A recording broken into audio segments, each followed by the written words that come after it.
From the gritty streets of Queens to the bright lights of Hollywood, Ja Rule has been a titan of the rap industry, a voice of the early 2000s, and a controversial figure in pop culture. His rise, fall, and resilience embody the highs and lows of a career spent in the public eye, making him a fascinating figure in the pantheon of hip-hop legends. Early life and beginnings. Jeffrey Bruce Atkins, known to the world as Ja Rule, was born on February 29, 1976, in Hollis, Queens, New York. Raised by his Jehovah's Witness grandmother after his parents separated, Ja Rule's upbringing was marked by strict religious beliefs and the challenges of growing up in a neighborhood riddled with crime. Despite his grandmother's best efforts to keep him on a straight path, the allure of the streets was strong, and Ja Rule found himself drawn to the world of hip-hop, a burgeoning cultural force in New York City during the late 1980s and early 1990s.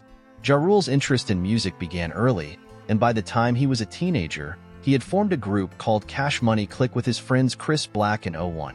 The trio caught the attention of TVT Records, and in 1994, they released their first single, Get the Fortune.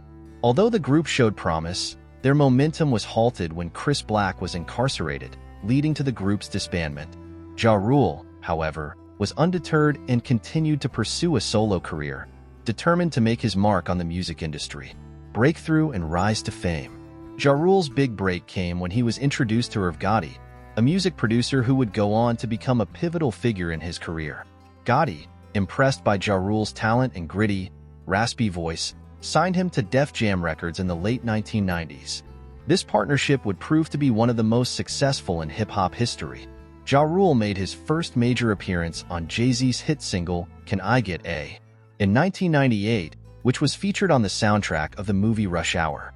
The song was a massive success, peaking at number 19 on the Billboard Hot 100 and introduced Ja Rule to a wider audience. His distinctive voice and energetic delivery set him apart from other rappers, and it wasn't long before he became a household name. In 1999, Ja Rule released his debut album, Veni Vedi Vecchi, under Def Jam and Irv Gotti's Murder Incorporated label. The album, whose title translates to I Came, I Saw, I Conquered, was a commercial success, debuting at number 3 on the Billboard 200 and eventually going platinum.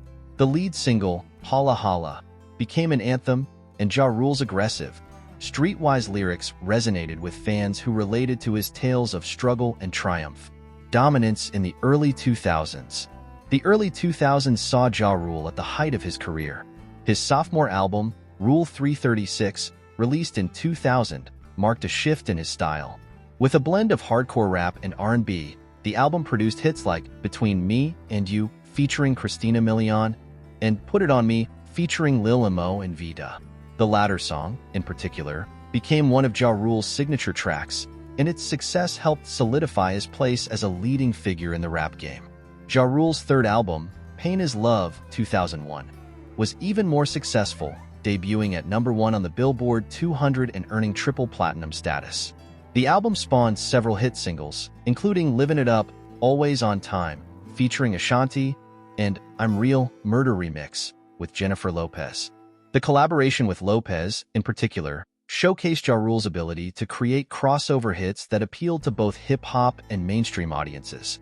During this period, Ja Rule became known for his collaborations with female R&B artists, a formula that proved to be a winning strategy.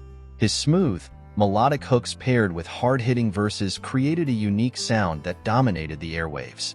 Ja Rule's music videos were in constant rotation on MTV, and he became a staple of pop culture, known for his distinctive voice, shirtless performances, and charismatic presence. Feud with 50 Cent and decline. However, as Ja Rule's star continued to rise, so did tensions within the hip-hop community. In the early 2000s, Ja Rule became embroiled in a highly publicized feud with fellow rapper 50 Cent. The beef between the two artists began as a street-level conflict but quickly escalated into a full-blown war of words and diss tracks. 50 Cent, who was gaining momentum with his own career, took aim at Ja Rule and Murder Incorporated, accusing them of being soft and questioning their street credibility. The feud reached its peak with 50 Cent's 2003 debut album, Get Rich or Die Tryin', which featured several tracks that dissed Ja Rule. Songs like Wanksta and Back Down directly targeted Ja Rule, painting him as a pop star rather than a true rapper. 50 Cent's aggressive campaign against Ja Rule, combined with his own rising popularity, had a significant impact on Ja Rule's career. Ja Rule's 2003 album, Blood in My Eye, was a direct response to the attacks from 50 Cent. The album was darker and more aggressive than his previous work, reflecting the intensity of the feud. However, it failed to match the commercial success of his earlier albums, and critics began to question whether Ja Rule's dominance was coming to an end. His next album, RULE 2004, featured the hit single Wonderful with R. Kelly and Ashanti, but it was clear that Ja Rule's star was fading. Legal troubles and prison sentence. In addition to his declining music career, Ja Rule faced a series of legal troubles that further tarnished his image. In 2007, he was arrested for gun and drug possession after a concert in New York City. The charges led to a 2-year prison sentence, which Ja Rule began serving in 2011. During his time in prison, Ja Rule reflected on his life and career, using the experience as an opportunity to grow personally and creatively. Comeback attempts and legacy. After his release from prison in 2013, Ja Rule made several attempts to revive his career. He released the album Pain Is Love 2 in 2012 while still incarcerated, but it received little attention. He also made appearances in reality television, including the show Follow the Rules, which aired on MTV and showcased his life as a family man. In recent years, Ja Rule has focused on entrepreneurial ventures, including a foray into the tech world with the launch of the Fyre Festival, an infamous event that became a symbol of failure and fraud.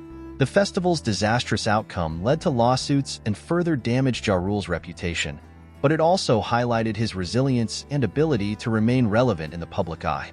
Despite the ups and downs of his career, Ja Rule's impact on hip-hop is undeniable. He was a defining voice of the early 2000s, with a string of hits that continue to be celebrated by fans.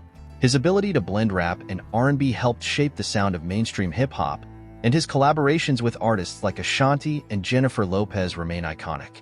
Ja Rule's journey from the streets of Queens to the heights of fame, followed by a dramatic fall and ongoing attempts at redemption, is a testament to his resilience and determination. While his career has been marked by controversy and setbacks, Ja Rule's influence on hip-hop and pop culture is lasting. He remains a complex figure, a man whose music once ruled the charts, whose feuds became legendary, and whose story continues to captivate audiences.